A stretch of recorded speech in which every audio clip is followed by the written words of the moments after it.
जानते हैं किस तरह से तीन परिवारों ने सारे के सारे कश्मीरी और जम्मू परिवारों का जो मुस्तकबिल है बिगाड़ा है।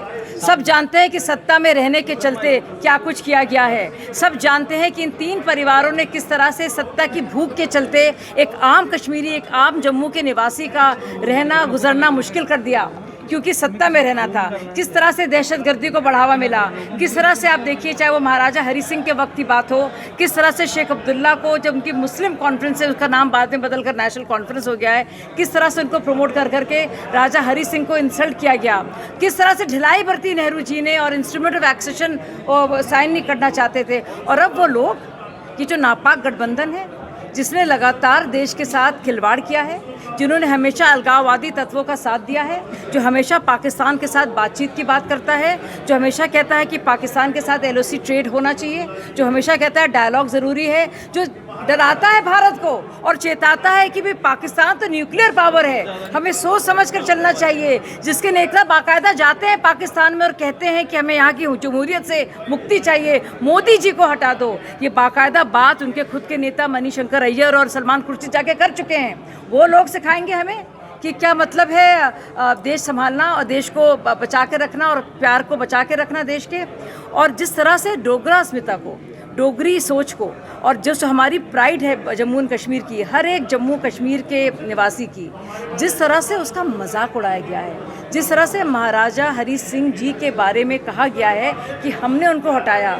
हम तो शुक्रगुजार हैं कि उस महाराजा जी के चलते लोगों के बीच में प्यार बना रहा और सालों साल तक बना रहा।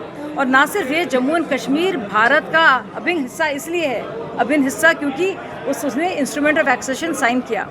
तो बजाय ये कि आप उसके कंट्रीब्यूशन की बात करें, आप मजाक उड़ा रहे हैं डोगरा प्राइड का। और ना सिर्फ ये जानते हुए कि स्टेट गवर्नमेंट स्टेटहुड ना तो दे सकती है ना ले सकती है, ये जानते हुए कि यूटी का मुखिया हमेशा LG होता है। आप भ्रमित कर रहे हैं लोगों को और आप कह रहे हैं हम सरकार में आएंगे तो हम स्टेटहुड देंगे। ये स्टेटहुड तो ऑलरेडी प्रॉमिस्ड है, पार्लियामेंट के पटल पर प्रॉमिस्ड है, बार बार इसकी बात कही गई है। ये तो ऑलरेडी हिस्सा है कि यूटी अभी है लेकिन बहुत जल्दी इसको स्टेटहुड दिया जाएगा। तो क्यों झूठी बात कह रहे हैं और क्यों कह रहे हैं कि वो दे सकते हैं? क्या इतना भी संविधान को लेकर उनको ज़रा सा भी कुछ आइडिया या समझ नहीं है कि को लेकर उनकी बातों में सच्चाई है? क्योंकि जम्मू कश्मीर के अंदर बाहर के लोगों को भी रोजगार दिया जाता है, कश्मीरी नौजवान जो है वो बेरोजगार हो रहे हैं। देखिए, ये उनको इस तरह के वादे करना उनके लिए बड़ा आसान है। खटाखट के वादे उन्होंने पहले भी किए थे और आपको याद है यूपी में क्या हुआ था, किस तरह से उन्होंने बातें की थी और किस तरह से लोग आ गए थे बाकायदा झूठ बोलकर कि जैसे अब आएंगे, जैसे हमारी सरकार बनेगी हम 6-6 हज़ार रुपये हर महीने देंगे। वो पैसे कहाँ से आएंगे, क्यों आएंगे, इसको कुछ बताया नहीं था। अब हिमाचल में देखिए 300 यूनिट बिजली फ्री देंगे।